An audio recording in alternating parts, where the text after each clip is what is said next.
The White House in full-blown meltdown mode after a shocking report raises more questions about the president's health, and a growing number of Democrats say he needs to call it quits. Joe Biden furiously digging in and firing off a letter to House Dems this morning, saying that he will stay in the race until the end. And then he phoned into his favorite cable TV show, wasn't America's Newsroom. It was Morning Joe, and he lashed out at his critics. I am not going anywhere. I don't care what those big names think. They were wrong in 2020. I'm getting so frustrated by the elites. Now, I'm not talking about you guys, but about the elites in the party who they know so much more. But if any of these guys don't think I should run against me, go ahead, announce for president. Challenge me in the convention. Total chaos breaking out at today's White House briefing after Karine Jean-Pierre was grilled on a startling New York Times report. It revealed how a Parkinson's disease expert has been visiting the White House 8 times in 8 months. Could you state, very clearly, yes or no, was that expert here to participate in anything surrounding the care of the President of the United States? So let me just say a couple of things. We have had a comprehensive, and I just want to take another step back, comprehensive physical examination. The president has had that. We've given a comprehensive report. You're not asking a very basic, direct question. Wait. Hold on. Wait a second. 8 times, or at least once. There's no reason to go back and forth and be in this aggressive way. Miffed around here about how information's been shared with the press corps about him. Well, you certainly could clear this all up just by saying what he was doing here and if it was connected to the president, yes or no. I am not going to confirm a particular neurologist, anybody. It doesn't matter if they're a dermatologist or a neurologist. I just want to take a step back for a second, because I do take offense to what Ed alluded to. Sometimes I don't have the information, and I will always admit that. But I do take offense to what was just happening at the beginning of this briefing. It's not okay. So, Dr. Jill Biden also getting testy with the press today, snapping at reporters when pressed on House Democrats calling for her husband to drop out. Do you have any message to House Democrats who are calling for your husband to drop out of the race? How are you feeling about the state of the race? All right, ladies. Why are you screaming at me? You know me. Don't scream at me. Just let me talk. Oh, wow. I'm professionally insulted by the press briefing today, because I understand why the reporters are mad. Why do they not get that? My advice to Karine Jean-Pierre is, when people are talking about the president being near death, don't wear a white coat. What kind of reassurance is that to dress like a visiting angel? At least you left a stethoscope with Dr. Jill. Oh. Yeah. But one thing that was overlooked by the press was that the president said, when they were asked about his health, he said, "Don't worry, it's just my brain." Think about that. That's like a skydiver telling a first-time jumper, "Don't worry, it's just a parachute."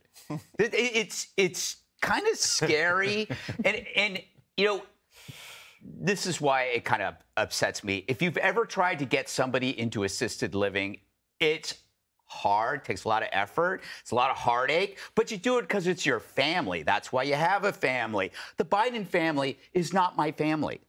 Joe Biden is not my dad. This is not America's problem. This is the responsibility of a horrendous family ignoring a huge responsibility for the sake of preserving their power. They're forcing this problem on 300 million strangers. And I think what's missing here is shaming them for what they're doing. They're acting like they're going to get away with this. And the fight isn't over 2024. The fight is over his resignation. You can't focus on the election because that's what Dr. Evil wants you to do. He's not fit to be president right now. So if they don't replace him this week or next week, what is that telling you? That tells you that they're comfortable with him not being in charge and that he's not been in charge for a while because they don't see it as a big deal if he's not present now. The stock market's not even breaking a sweat. So clearly all the people in power know that somebody else is pulling the levers. It's kind of strange. It's like over the intercom, somebody telling you on a jet airliner, both pilots have had cardiac arrests. But don't worry, the plane practically flies itself. Well, that plane is our country. Judge. The truth is, I watched that press conference, and I couldn't help but think, here we are. Joe Biden is the president of the United States, and for months they've been trying to put these Band-Aids on him.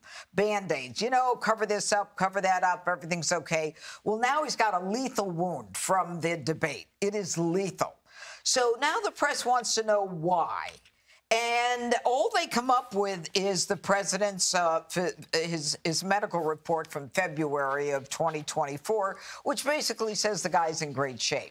So then they find out that there's this neurologist who's visiting the White House. And I love the way Karine Jean-Pierre, after this kerfuffle, goes through a whole thing. And she says, and I never knew this, 1,000 military members are under care by the medical unit at the White House.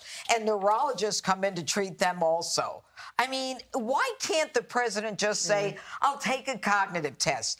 I am the commander-in-chief. I have access to the nuclear codes. I think that you Americans deserve this. You deserve to know whether I'm okay, and I'm so convinced I'm okay that I'm going to confirm it. But they won't do it. So what does that tell you? That tells you that they're afraid of the results. And that is an insult to the American people. It's all about the Bidens. And the truth is, he could waive any of these results. And I remember the kerfuffle today involved whether or not he saw a doctor after the debate.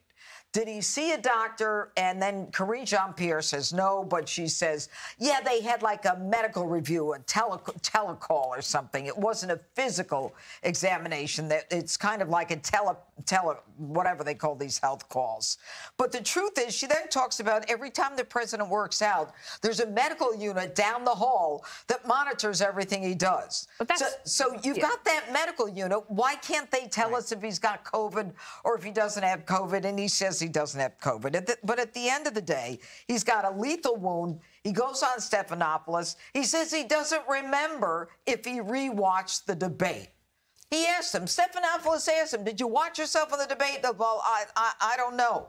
But he's in it till the end. And you can expect every day going forward, more and more Dems will call for him to be replaced. Because at this point, it's not about 24. It's about now. Yeah, like right now. Right now.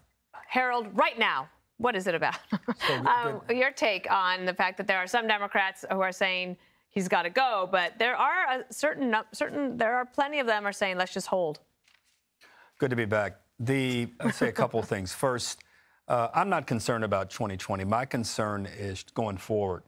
I resent President Biden going on my friend Joe Scarborough's show this morning and calling, I assume, people like me elites. I would remind the president that in 2020, if you want to view me as an elite, I was an elite that supported you in 2020, that said that we should do everything we possibly could to advantage you against Bernie Sanders because I thought Bernie Sanders' politics were detrimental to the party and to the country. But I wasn't being called an elite. I was an elected official. Some of these people on TV talking about this campaign were elected officials. We put our name on the ballot just like you have. You've been more successful, reached higher heights, but we put our name on the ballot. So I resent that a bit. But I get where you're coming from. If I were in your spot and I were running ahead in the polls, independents were supporting me, I didn't think I'd be a drag on Senate candidates in the toughest races in the country, which could flip the Senate to Republican and give Republicans an opportunity to either block or advance nominees to the appellate court, district court, and Supreme Court. I don't understand what you're saying, but the numbers don't favor what you're doing and what you're saying. So I'd dial that back a bit. If you're serious about going forward, then get on the road. Give me 3 events a day. Give me a long-form interview. Put Brett Baer as a part of that group you're going to give the long-form interview to. And demonstrate to the country that indeed what happened 11 days ago was a one-off. I'm still not convinced that was a one-off. And then to have the press secretary come into the press room and yell at the press like that, all they're asking for are the facts. And if the facts run counter to what they are suggesting or comport with what you are saying, fair enough. But all this nonsense about calling people elites and all this nonsense about not sharing all of the facts, particularly about your health, only damages your credibility, your great legacy, because you have a great one, and will drag down our chances of winning the House and holding on to the Senate. And for me, that's what's at stake in its election. You can call me an elite. You can call me your friend. You can call me a former politician. But most of all, I'm a voter. And I don't like what's going on in my party right now. Let me tell you something. If I ever disappointed Harold Ford Jr., I would probably crawl under the table in the fetal That's position him when for he's the rest of my life. enraged, Dave. Yeah, I that's know. enraged. I mean, wow. But Jesse, I'll give you the last word. I mean, I just take a week off and I come back and Gutfeld showing his chest hair. Biden's calling into Morning Joe trying to save his presidency, and Mika and Joe are rolling their eyes at him. That's like Hannity losing Trump. It's hard to understand when Mika says, "Did you take a cognitive test?" And Joe says, "Yeah, I test myself all the time. I stayed up till 2 a.m. What? They said Trump was unfit because he stays up till 2 a.m. And Biden's like, "Hey, I'm fit. I stay up till 2 too." All right, so you're a night owl, Joe, 4 more years. What?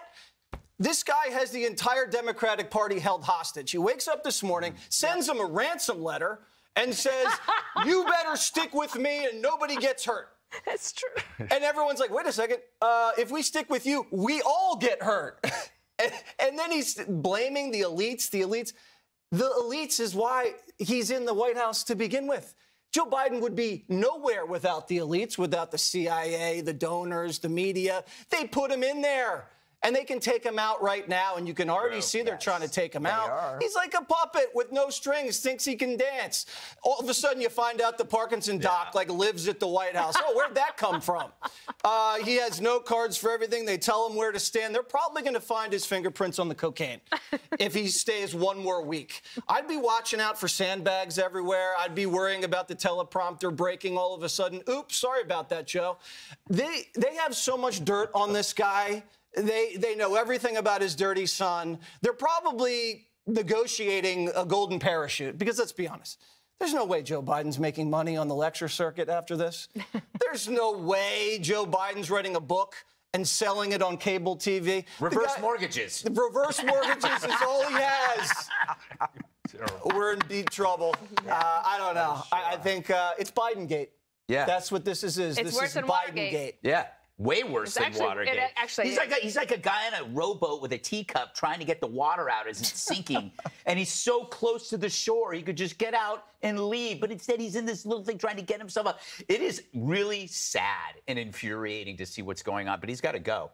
And this reminds me of the Andrew Cuomo progression, where there was no way to turn this thing around once it starts, and this is way worse than that. It's like Weekend at Bernie's when the guys that propped him up for 4 years think they can just say, "Oh yeah, blame the dead guy," and then walk away. Yeah. You can't get away with that. You cannot get away with that. You can't get away with that. You can't. Click here to subscribe to the Fox News YouTube page to catch our hottest interviews and most compelling analysis. You won't get it anywhere else.